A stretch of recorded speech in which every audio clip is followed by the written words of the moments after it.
to get the most out of today's episode about support and resistance. But today they're going to dazzle you with knowledge of things like this. This is a classic multi-week, multi-month breakout pattern. What separates brilliant traders from amateur traders is you can spot this before it happens. And this. Handling the stress of day trading, it's a stressful job, especially when you're new, trying to learn this stuff. And this. I was a very hands-on entrepreneur. That's actually one of the reasons why. You're going to say handsome entrepreneur. I was a very handsome entrepreneur. But they also spend some time talking about the psychology of trading and how easy it can be to burn out. And this is where Tim provides Stephen with a different kind of support. You've been out, you've lost interest, you're done.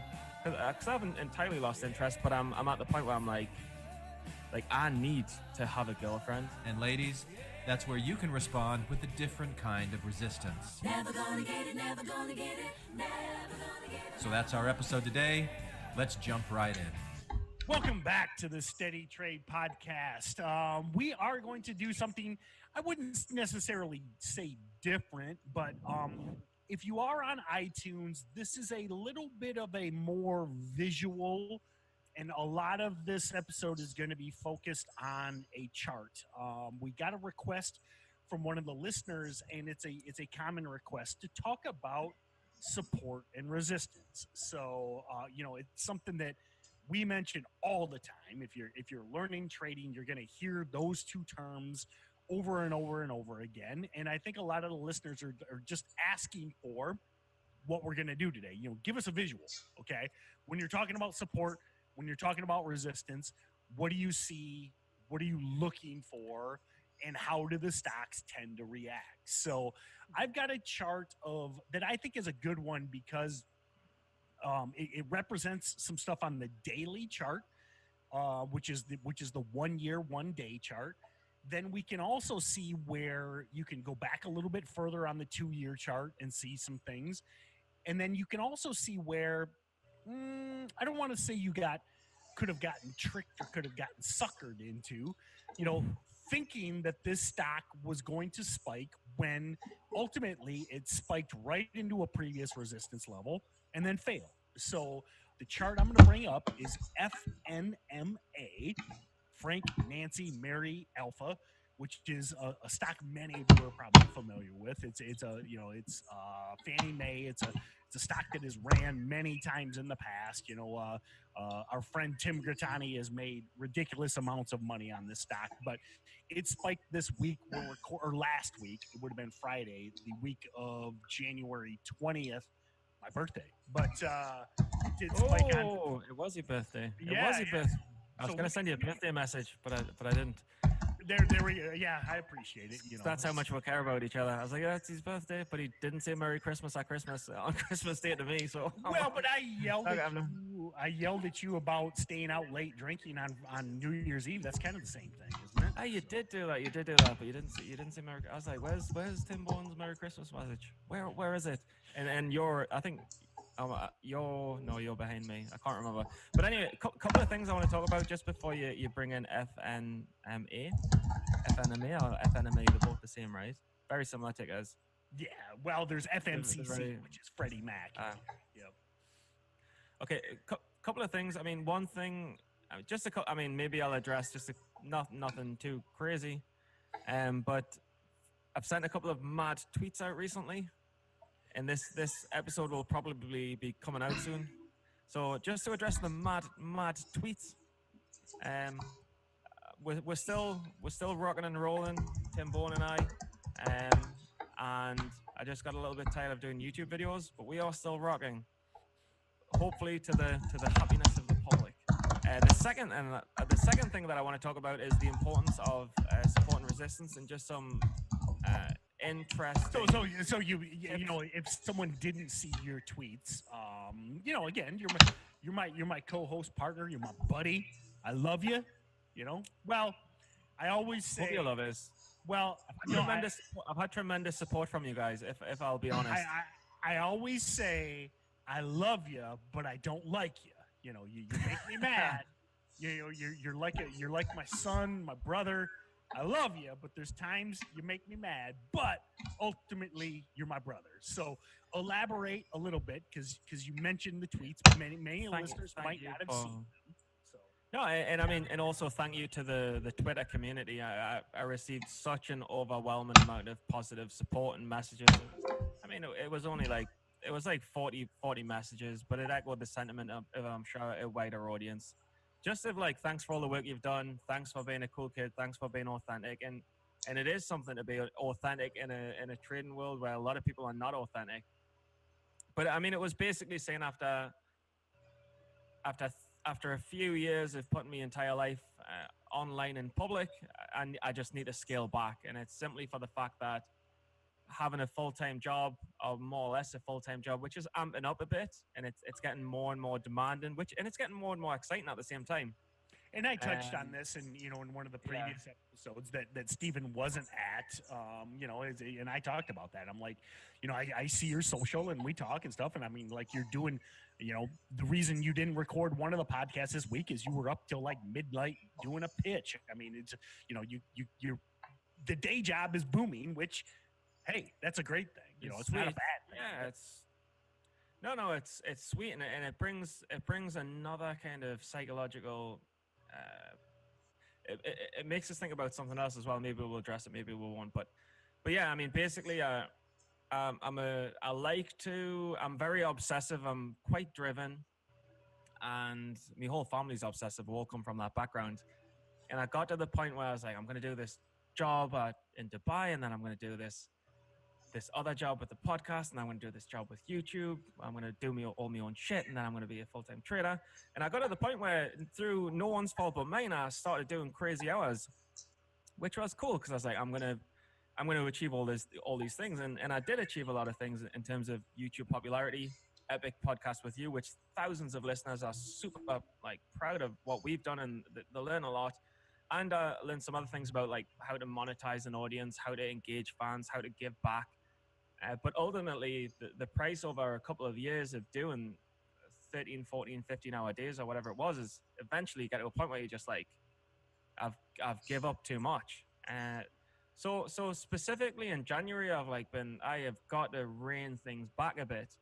And where you've been particularly, and surprisingly, because you're not nice to us all the time, I'm just joking. Where you've been particularly good about things, and I really appreciate it and I really respect it, is you've been understanding. So for the fact that I'll say like, look, I have to pull back from things here and there, you've not been like, we're gonna scour the internet for another British co-host. Well, You've been like, and let's something work to with you. remember my bio as well. I mean, remember I was where you were at one point. I mean, I was many of you, maybe this is your first episode. I mean, I was a business owner. I had 20 employees, 10,000 customers. At that point, my children were very young. This is going back 10 years ago. I'm trying to learn day trading. I'm trying to, run this business. Again, I was a very hands-on entrepreneur. That's actually one of the reasons why. You're gonna say handsome entrepreneur. I was a very handsome entrepreneur. Go on. One of the reasons I ultimately sold the business is I had intertwined myself too much with it, and Yeah. I basically everything had to happen with me. So I'm learning day trading. Handling the stress of day trading. I mean, it's a stressful job, especially when you're new, trying to learn this stuff. Running the business, I had, my kids were toddlers at the time, so that keeps you very busy. I mean, I was coaching youth sports, so I think one of the reasons I'm like, hey, I get where Steven's coming from, because I was there in 2009, so. No, and I super appreciate it because, I mean, to some degree, I was like, oh my God, I've scaled back from some of the YouTube stuff. I've scaled back from trading a little bit. I'm like, what are the podcast guys going to say? What is Tim Bowen going to say? I'm like, like, not really worried, but I didn't think you'd be as understanding as you were. And one of the reasons why people probably like the podcast, and one of the reasons why I've got a following, I know at least, is because I'll be mega authentic about life. And kind of be more, I'm very grateful, very, very honest. I think like beyond the stock market, and we're all learning, we're all getting to the next level, we're all moving, and I'm sure that I'll continue. I think I will continue. But through times of maybe, I don't know if it's called burnout, I think it's really good to know that you'll have people that will understand your situation, understand your position. They can reflect you're a bit older, quite a bit older, quite a lot older.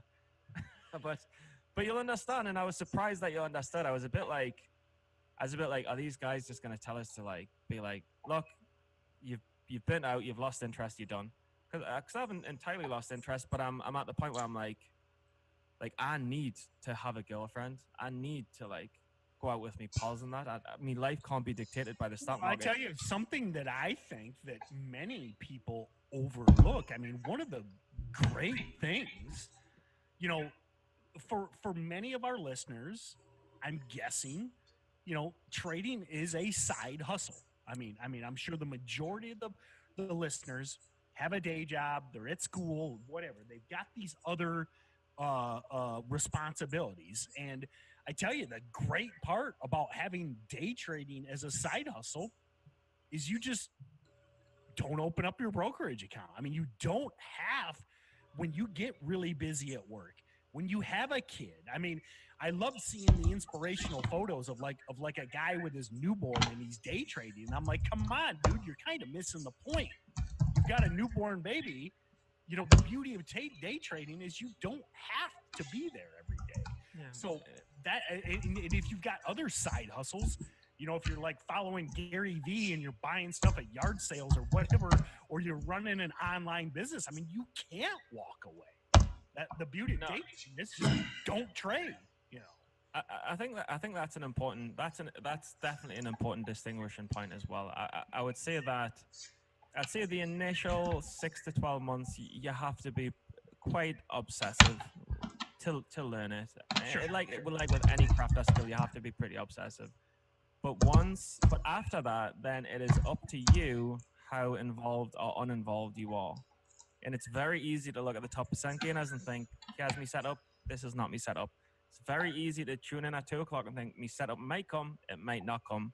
You've already give examples of how you traded while running a business. And if you can trade while running a business, you can trade while running a full-time business simply by like maybe using alerts on stocks. But I also wasn't, I mean, again, there were times if we had a big project, like if we had a huge project, I wasn't launching, you know, back then I used Thinkorswim. I just didn't open it that day because I'm like, geez, oh Pete's, we got deadlines, we got all this stuff to do. And I knew that trading would be there when the project was done. Yeah. So just to make the point, I mean, I'd say, Pot, you need to put a good 6 to 12 months in, maybe even 18. But once you've got the ground knowledge, once you've found one setup that really genuinely appeals to you, one that you know works, then you can hop in and out of the market. So if it's not here, it's not here. If it is here, maybe I'll stick around 10 minutes. I'm going to see how this works out. And if it does hit that resistance level, which is the topic of today, then maybe I'll short it at that resistance or I'll buy it at that support, which is what we'll talk about. Just last clarification, what happened with me is, and where I feel I've gone wrong is, and I think I'm a bit mental in general, prerequisite. And I think Tim Bone's a little bit mental as well.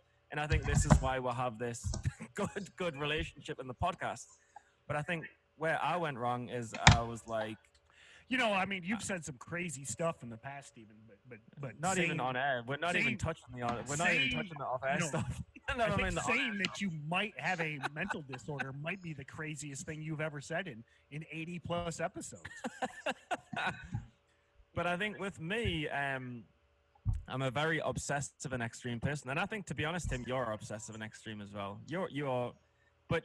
And I think Joe Rogan is obsessive and extreme as well. I think we all have this crazy thing, and Dave Goggins, Jocko Willink, all these guys, The Rock. I mean, look at The Rock. I mean, they're all The Rock obsessive and extreme. Is like. I mean, I know The Rock doesn't seem like he's crazy because he's the nicest, most positive guy in the world. But how do you do what The Rock does? I mean, he shoots a movie for like 18 hours a day and then goes to the gym at 4 a.m. The guy's freaking crazy. There's no doubt about it. He's crazy in a good way. Yeah, and I mean, and just as a general thought, I mean, it's like and I don't want to big myself up here at all, but it's like how does some random guy who's not profitable at trading, who's from the other side of the world, somehow end up on a podcast with an established trader who's popular, backed by a good trading company? And it's like the only explanation is that you've got some weird, dedicated, obsessive personality that gets you where you want to be because you want it more than anyone else, which Well is said. true. But at the same time, what can be very, and I'll never change myself for anyone, but it can also become a hindrance when you think, I'm going to do all of this, I'm going to do all of this, I'm going to do all of this, and then you'll start. So the point that I'm trying to make, I don't want to go around corners, is you can trade part-time, you can trade profitably part-time. You have to do the year first, but after the year, you can do it as long as you have the discipline to stick to your setups. Where you may come into a problem is if you've got a mental obsessive personality like I have, which has done as good over the years. I'm sitting in a pretty good position, but for people like me, I will burn out, and I'll go crazy, guns to the wall, no girlfriend, no friends, and I'll not be just working on trading. I'll be working on trading, YouTube, podcast, full-time job, and then I'll burn out, and I'll be like, I just want to think of anything but. Do you know what I mean? No, well said. So, But I really admire your understanding of it. What I want to come around and say is I appreciate the understanding. hey, man, I You're a got your nicer back. you're a nicer man than I thought you were. You're a nicer man than I thought you were. But Anyway, I've never been around for Christmas. I don't like compliments. Compliments give me anxiety. So let's move on. So anyway, lots of good stuff Anime. there. I think I don't believe you get anxiety either. Do you get anxiety? I just Can I don't just- like. I don't like compliments. Let's move on. Do you get anxiety? Just I have a major anxiety problem. Shit. All right, FNMA, go. Yes. All right. So anyway, some great trading knowledge there, and I think Life knowledge. Good job. I think that will be very useful to the listeners. I'm sure many of them are It's overwhelmed. a human moment. It's a human moment, and I think that needs to be shared, and I think people will respect it. So let's move on to FNMA. And again, I mentioned at the beginning, if you are on iTunes, maybe bring up the chart. You could print it out, or make sure, on YouTube, you'll be able to see my screen. So what we saw on Friday, and this is the 5-day chart on screen right now, Fannie Mae had been dormant for a considerable amount of time. I mean, let me jump over to the 1 year just as kind of comparison, just to see. I mean, it had been dormant for about 6 months, and then had started to spike up kind of into the middle of January. But the key point I want to focus on is these key levels and these support and resistance levels, particularly around whole dollars, which would be the $2 level. That's the point I want to point out, as well as previous highs and those support and resistance levels. So now you're looking at the 5-day chart, and you can see all day on Friday, I mean, it was up, but it really wasn't doing anything. Then into the middle of the day, there a little bit of a perk, but then you can see once it hit that $2 level, I mean, and there was some news, but the news had been out for hours. So- There's no crazy volume there, though. There's no crazy volume, but it's still Exactly. too low. And that's why I wanted to use it as an example, because the fact is that I think, in my opinion, everybody, and this is, remember, support and resistance levels are based on psychology. Everybody was like, holy crap, Fannie Mae's at $2. So now let me jump over to that 1 year chart, and you can see that going back to February, the stock couldn't get over 2. It spiked last fall into that $2 resistance, and then failed hard. So you can see that $2 level was in play in August of 2018, had a multi-day run, 2 to 3 day run, hit exactly 2, and then was a disaster. Then Look what? at the volume, though. The volume is what tells the story. True. And the volume is 90 million, 40 million, where previously was 10 and 50 million. And the other thing is what I've learned from a lot of Tim Curtani webinars is you cannot underestimate that second leg. Sure. Let it push, let it consolidate. It might drop from the 2s to the 150s. So which- actually, 25%. I like what you want to say, but I want to introduce it for Yeah, the people listening, because what you're talking, Fun. and so now let me set up the chart, then make your point. Sorry to interrupt. I know I do it No. all. Please. But then you can see early in January, it had 5-6 days in a row, and again failed at 2, and failed hard. I mean, it touched $2.02 on January You're gonna- 10th, and then dropped. You're gonna say the 50 cents. You're gonna say the shorts in there. You're gonna say the shorts in there. Then You- we the get the shorts. reclaim on Friday. So now finish your point. So, Well, I mean, you've kind of complimented a few points. I think the fact that it's a whole dollar on 2. But and Tim Grattani in a lot of his webinars has talked about his stock making a move, pulling back, and then making a second move, and it really comes to the point of a stock can never be up too much. Like, you can say this stock's at 1, now it's at 2. It's never going to 3, but this stock probably is going to 3. It's probably going to have a second leg. And the reason why that happens is because the stock price doesn't really matter. What matters is the psychology of how many shorts are in this, how many shorts think that's going to feel that 2. I mean, I bet you a lot of longs I think it's going to feel that 2. And if we go to the 15-minute chart, I haven't seen the 15-minute chart on that day, but if that stock, so if we look at it, so it pushed through in the morning, did it? So basically, the stock ripped up to the 3s, came back down, held, and then in pre-market it broke through. Yep.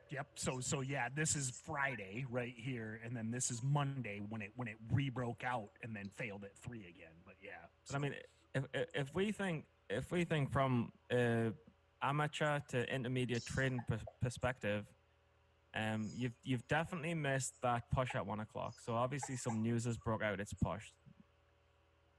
So the next kind of opportunity is to think, can I buy it the next day? And if you buy it at 275 on the break, you're chasing.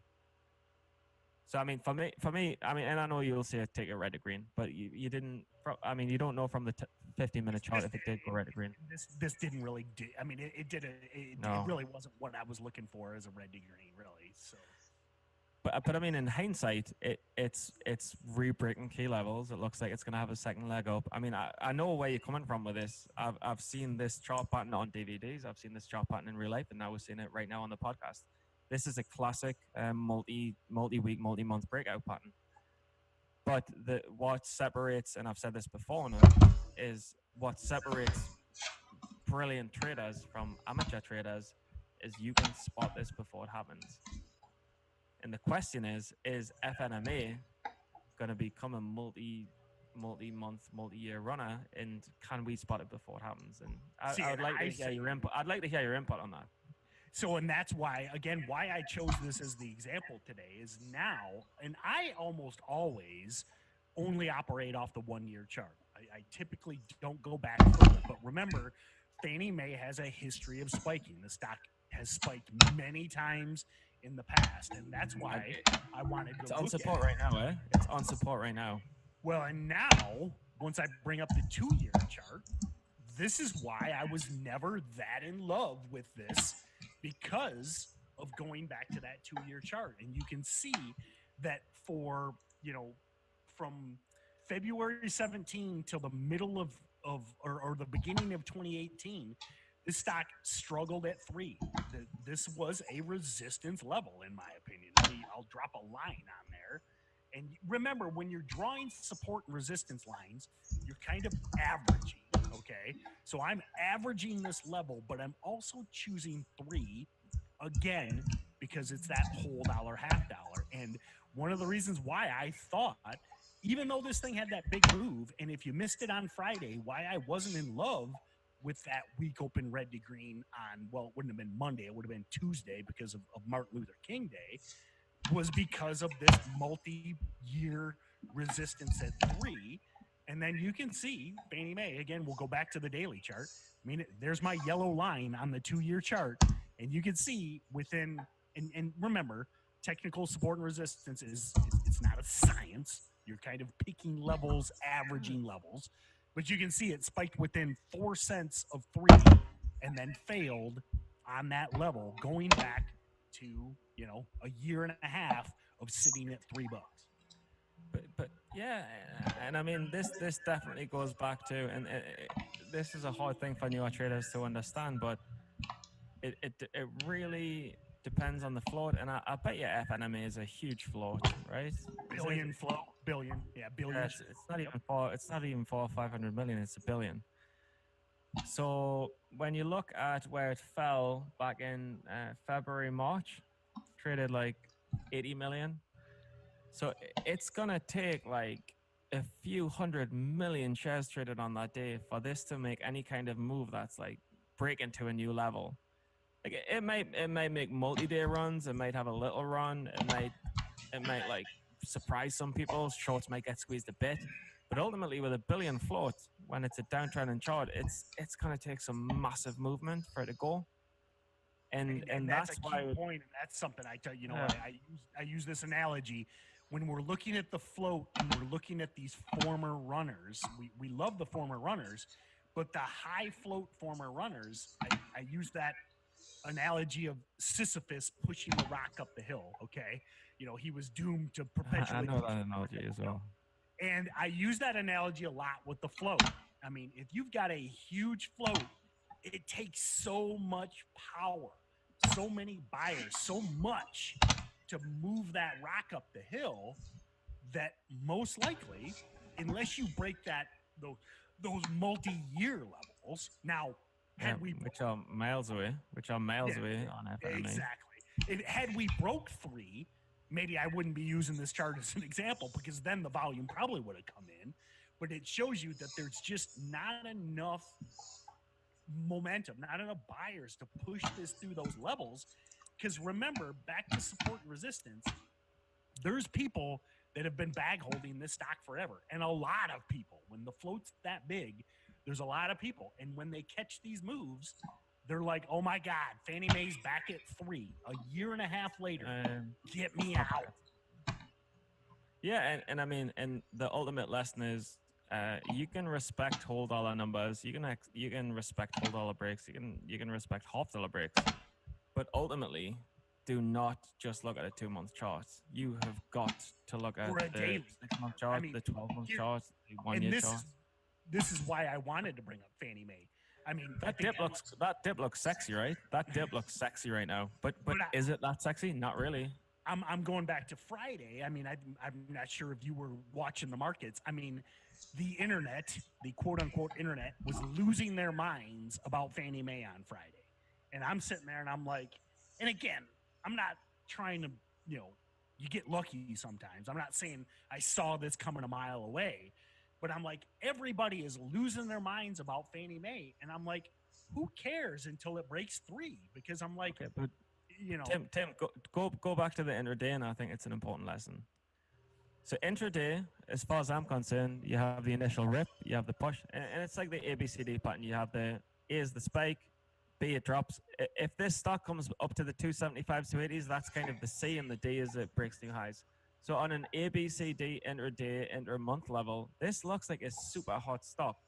But if you go back to the 2-year chart, if you just skip back, I mean, you can see that this stock has a terrible, terrible, terrible history of failing around kind of $3. And not only that, but because it's a 1 billion float, it's gonna take momentous volume. It's gonna take insane volume to move this beyond the 3 level. So basically, you need this stock to push. I mean, I can say the force here, but you need this stock to push towards its the previous consolidation level of where it was having highs, consolidate, and then push through with record volume. And I mean, and that's like, so we can see the 350s. Yeah, and here even on the 5-year chart, you can see that $3 level comes into play. Even in 2015, I mean, it broke through it for a couple days, but then struggled with it again. Notice how that 3 level just keeps coming in play, and that is what we talk about as a resistance level. So on screen now is the 5-year chart. But Tim, never say never. Never say never. I mean, when you look back at 2017, do you see the gap up and the push? Mm-hmm. I mean, that is obviously people are shorting this, thinking, "Nah, this isn't going for that." Well, I don't know. I can't see it back. But every now and then it might squeeze through the resistance level and push. But so it might have another leg up. But I'm not saying like with the stock market, you can never say what's going to happen. No one can predict what's going to happen. But what I would say is, if it doesn't have the volume, it's not going to push through. And if for whatever reason it does push through, it's going to rocket through. Basically, but you know what I mean? Well, I mean, you and don't know what's going to happen. Yes, and that's the point. And remember, because the reason we care so much about resistance is, remember, that's that you're banging against that wall, and once that wall breaks, again, that $3 level, if and when it comes, maybe by the time this podcast airs, this podcast will probably air a week from now or 2 weeks from now. If 3 breaks on volume, then It's all gonna bets go are off. insane. but that's the point. Like, so the most important differentiator with the stock market from anything else, like if you have a gold statue, the gold statue 1 week from now is worth the same price as a gold statue. If you have a copper pipe, if you want to buy the copper pipe a week later, it's the same value as the copper pipe. But where stocks differentiate is it's all based on probability. So when you're looking at FNMA, you're thinking this is highly likely gonna fail at 3 because it doesn't have the volume. So I would never go long this. But if this breaks through the 3 level, it is gonna go insane because everyone has expected that it's not gonna break. So if it does break, there's gonna be absolute insane fireworks. And this is where some of the best traders make the money. Where, I mean, Roland texted us today. Let's see what he said. I can't remember. But like where Roland capitalizes on things is he will look for situations where the unexpected thing happens, and based on human emotion, when you are like, this is gonna, I'm gonna show this because it's gonna fail. I'm gonna show this because it's gonna fail. I'm gonna show this because it's gonna fail. When that shit doesn't fail and you think it's gonna fail, you're like, I'm not covering because I don't think it's gonna fail. But everyone naturally short is covering. All the intelligent longs are like, shorts are squeezed. So I'm going long, and it rips to new highs. And I think to a degree, this is what's happening with FNMA. Right now, I don't think it's got the volume. I don't think it's got the volume to move. I think it's a billion float, and it's not gonna. Yeah, you can see like today. I mean, back to the intraday chart. I mean, look at these. These are 15-minute candles. I mean, look at right now. I mean, the volume is barely perceptible. We're recording this at 2 p.m. That's what says it's gonna fail. Like, and that's why the relationship between volume and price action is so important, because that volume says that's going back to the 180s. And that's why volume's so important. That's why volume's such an important reader. But then you might get 1 million shares out of nowhere, no? Well, Like that's you one say, of the you that's have one more of the experience. unpredictabilities of Fannie Mae, because again, this is a very what I call Fannie Mae a very newsy stock. So NEWSY. These are the GSEs, the government sponsored entities that underwrite a lot of mortgages in the U.S. So I mean, anything can happen if the news changes. If something comes out that the government is changing something, then all bets are off.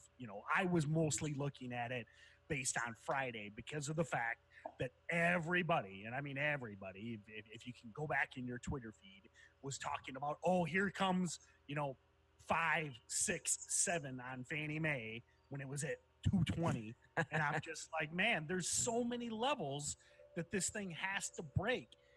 Going back to that 5-year chart. Yeah. I mean, yeah, I get it. I mean, It can leg up though. It can leg up, but it needs the volume, right? Yes. It needs the record volume. and You it needs agree, to right? break those levels. Yeah. Yeah, but the only way it's going to break those levels is with volume, right? It has to have insane volume to break those levels.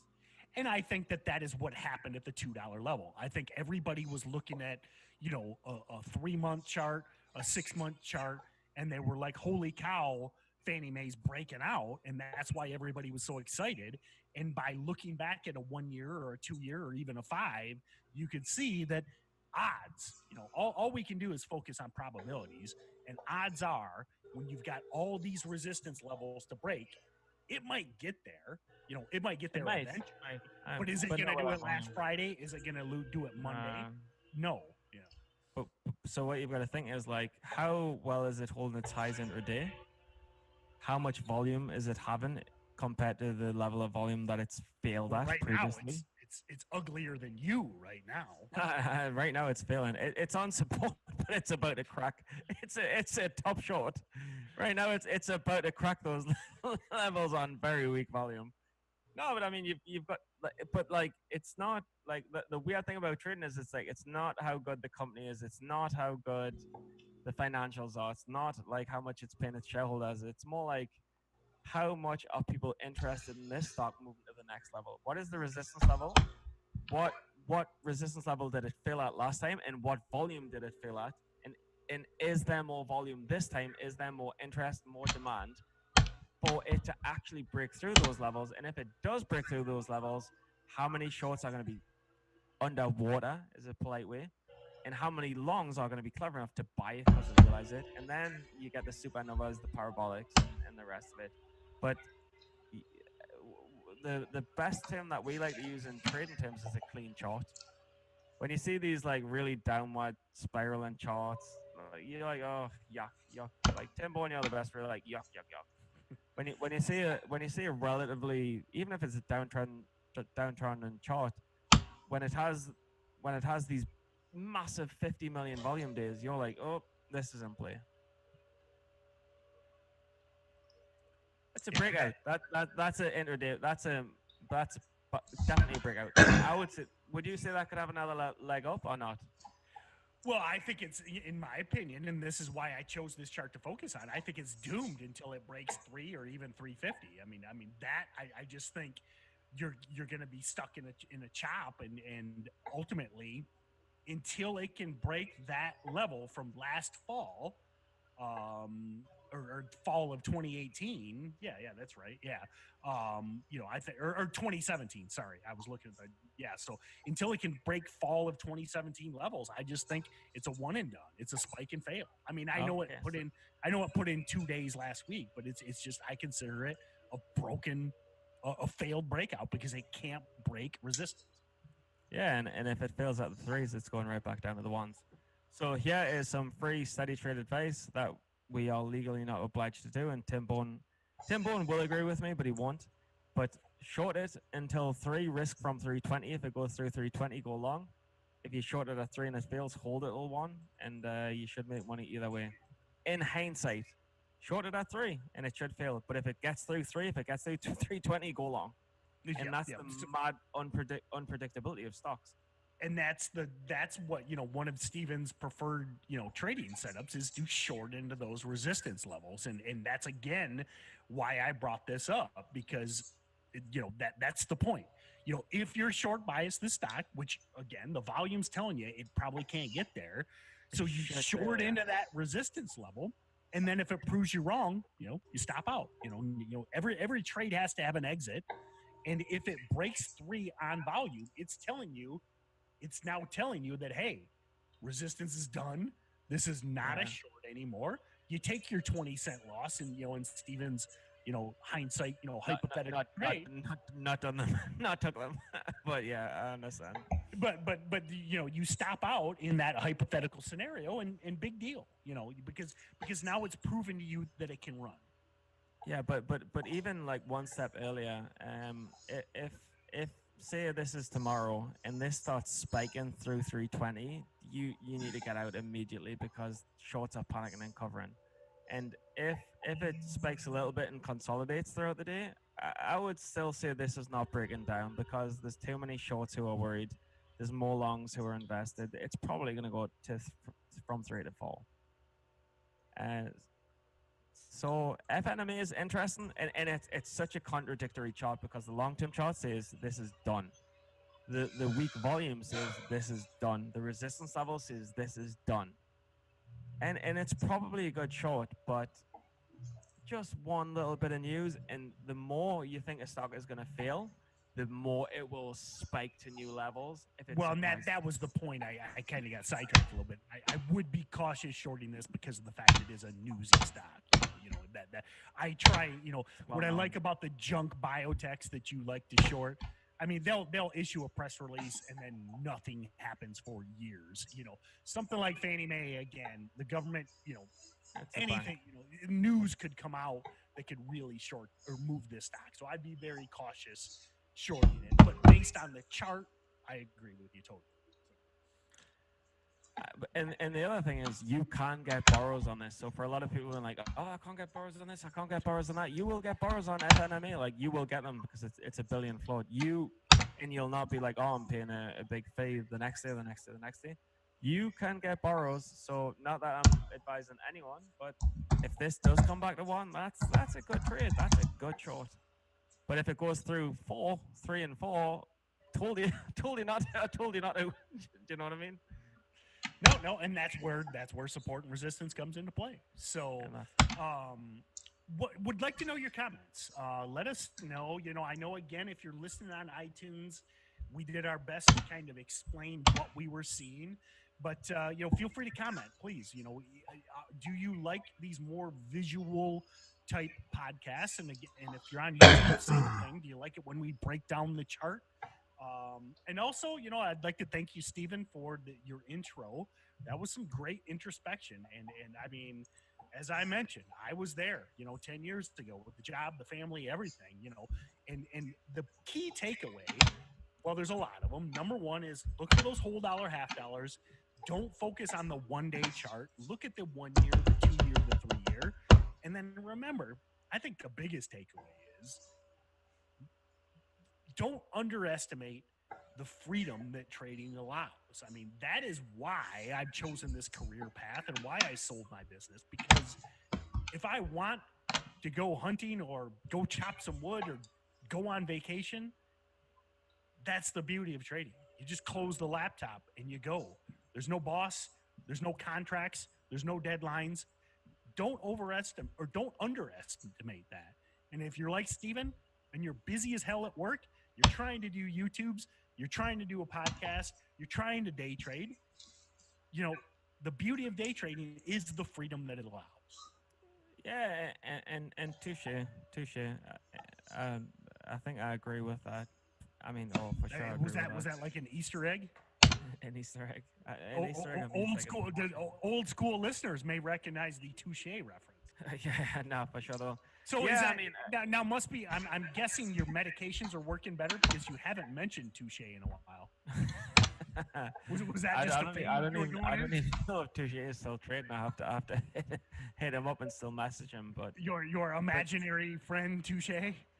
No, he's real. But what I would say to people is the best advice I can authentically give anyone is that, and it's funny because it's accustomed to the podcast. I'd say take the steady trade route. I'd say, because for me, I'm very obsessive, and I'm like, and not just in trading, but in everything. And to me, blessings, it's helped us achieve things faster. But I'd say take the steady trade route. If you're a young man with a family, don't rush into stuff. Take the steady trade route. Maybe you want to go on pro. Go slow. Do a couple of hours a day. Make it a 3-year plan. Make it a 4-year plan. Learn over time, but don't necessarily be obsessive. Don't give up other things. If you're a 17-year-old kid, whatever. Go obsessive. Go full blown. Like if that's what you want to do, if that's what makes you happy, do it. But from me and my crazy obsessive personality, I would say, again, take the more steady route and enjoy everything's in your life, so you don't kind of burn out in some way. And I'm sure I'll be around over the next few years. I'm sure Tim Bourne will tolerate us for a few more years and me wackiness, and he's been a great guy for doing that. So you've got a lot of your lifetime, and you've got a full lifetime to achieve your goals. And Tim Bourne, the man himself, he wasn't making money in trading straight away.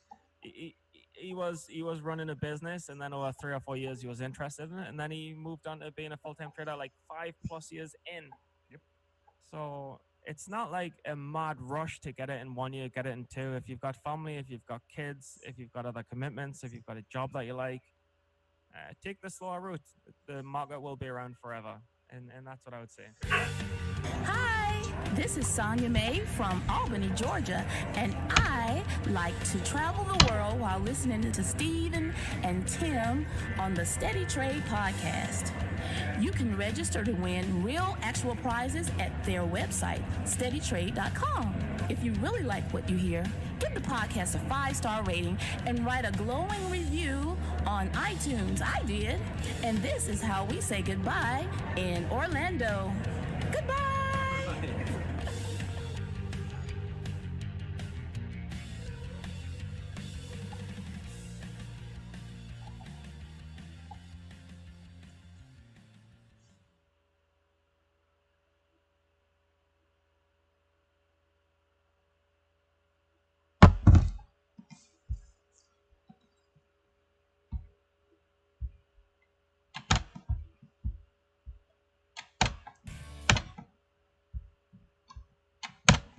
Or fill out the survey on the website. So I hope you enjoy this fly-on-the-wall perspective as you listen in on Steven having his mind blown by the Wall Street coach. Listen in. Welcome back to the Steady Trade podcast.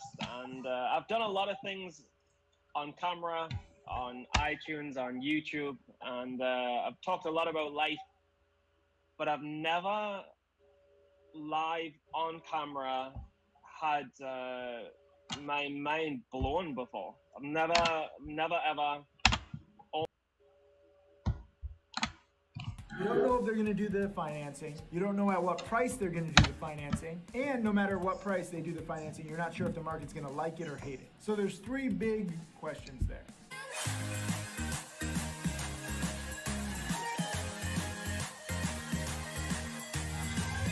Okay, most of these companies are going to go bankrupt. Most of these companies have very little cash on hand. So I just expect the worst and I'm never disappointed, you know? So like very rarely will you see me hold one of these plays overnight that does not have a lot of cash on their books, that has, you know, kind of screwed people in the past, especially a lot of these biotechs.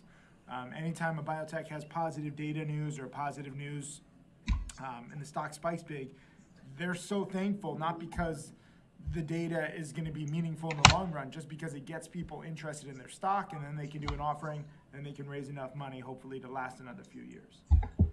But then again, you just don't know if they're going to do the offering or not. So it's all a guessing game. So yeah, so like if we're looking through their, okay, so right now I got TTCM up right on the screen. Well, TTCM has no product. They have no revenues. They have Okay, nothing. so let's pick a different ticker then. Yeah. Maybe. Pick FCell. They did an offering. So where in the financials? So if I go to should I go to financials? Yeah, click financials. All right. I mean, where would we look in here to look at their cash and Balance sheet, middle, right above the income statement. There's a okay. little link. Yep. Balance sheet. So you can see their current assets. So, you know, they